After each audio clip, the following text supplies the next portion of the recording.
So AMain Hobbies now has a new indoor RC facility, and in there is a carpet track. So I think it's time we do some carpet racing. That's why today we've got a brand new B7 buggy here. This is a kit. It is completely unbuilt. And to go with it, we've got some upgrades, we've got brand new electronics, and by the end of this video, we're gonna have a brand new assembled buggy.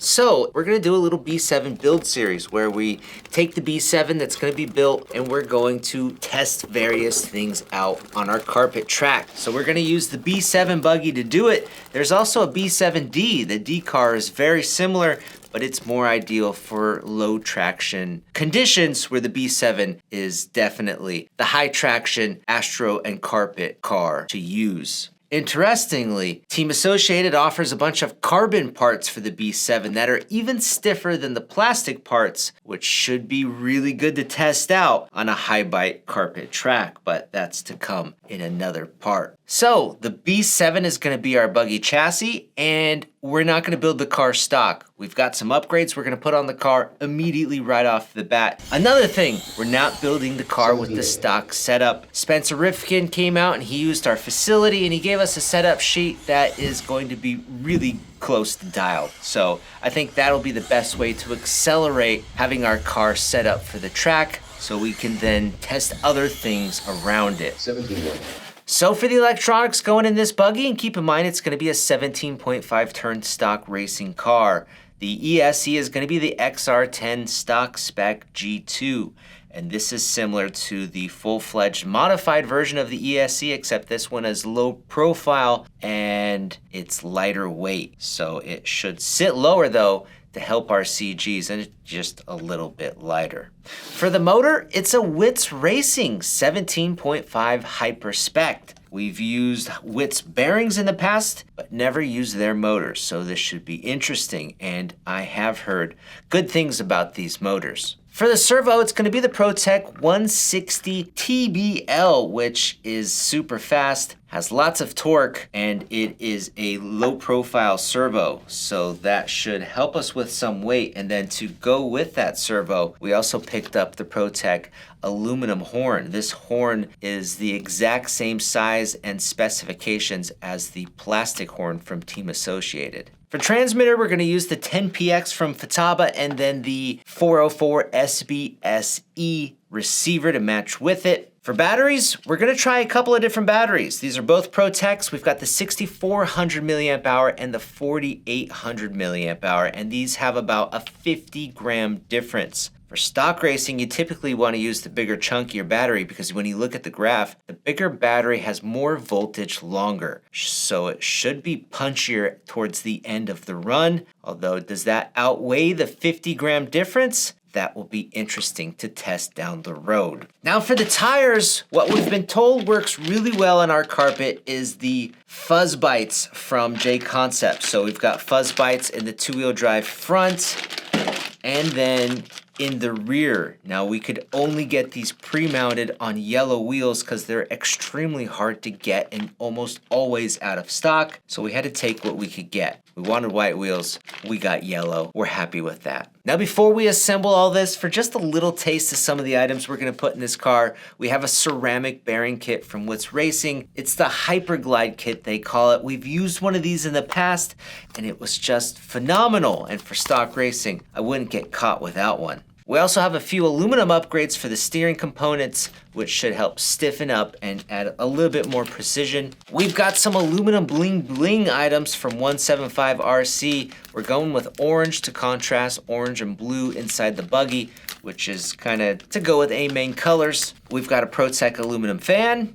And then lastly, just to lighten up the car a little bit, because it's stock racing, we've got some titanium ball studs from Team Associated, the ProTech titanium turnbuckle kit, and then a ProTech titanium upper screw kit, which should significantly drop some weight. So that's not even all of it, but we'll see what we end up using. I think what's important right now is that we get this car built.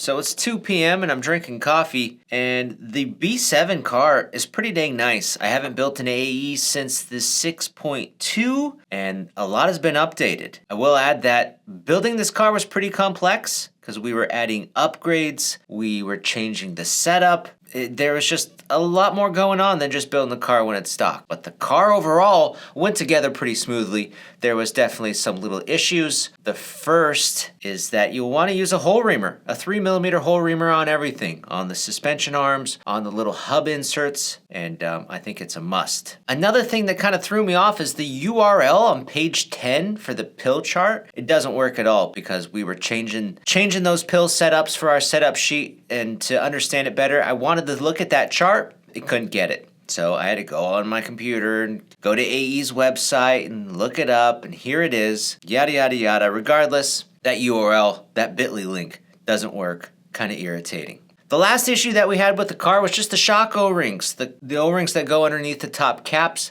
If they were dry with no lube on them, the O-rings would pop out of the cap and the shocks leaked oil. It's just not right. Those O-rings need to be underneath the cap. So loosening the cap and then spreading oil all over the O-ring helped the O-ring stay underneath the cap instead of just like getting pinched out. Now for extra upgrades, we put more dang stuff on this car, which is just hard to stop doing. The first are going to be the 175RC, the titanium lower arm stud kit that are used for the rear arms, and it uses a titanium threaded rod. There's also a single screw included so you can tap those holes in the arm before threading in the rod, and these just drop a little bit more weight, plus you get the aluminum nut. We also put in the team-associated carbon gearbox, and surprisingly, when you put it on the scale, it's 4 grams lighter than the plastic gearbox, but that's not why we added it. We heard that the plastic one had some tolerance issues, which I think at this point have been worked out, but it was recommended to put the carbon one in there right from the get-go. What else did we add? Oh! We put in the Witz titanium turnbuckles in this cool blue anodize, and they look fantastic. This is the first time in history where we've used a competing product instead of a ProTech product, and we're going to return the ProTech turnbuckles and stick with these Witz ones because they just look so good. Just don't tell my boss. Oh, and on the scale, the Witz turnbuckles are almost half the weight as the stock steel turnbuckles. We also added the 175RC, the titanium bleeder screws, and these are also the tiny screws that hold on the piston, and these screws are completely unnecessary. We just used them because we had them. I don't think they're going to really save you any weight. It's maybe a bragging item. They look cool on the shock cap. They kind of pop a bit. We also put on the 175 the titanium high-load motor screws with those high-load aluminum washers. Looks good. We also put on the PTK, the ProTech aluminum pinion gear in a 29 tooth. And the back of the manual has a pinion chart. And for a 17.5 motor, it recommends a 29 tooth. We also purchased a 30 tooth because we're hopeful we'll be able to gear up with how much weight we've dropped out of the car. We also added the Witz Hyperlight wing buttons to secure on the Lexan wing instead of the plastic brace piece. I don't think these wing buttons are going to provide any performance benefit. There's no weight savings. They're just there to look cool.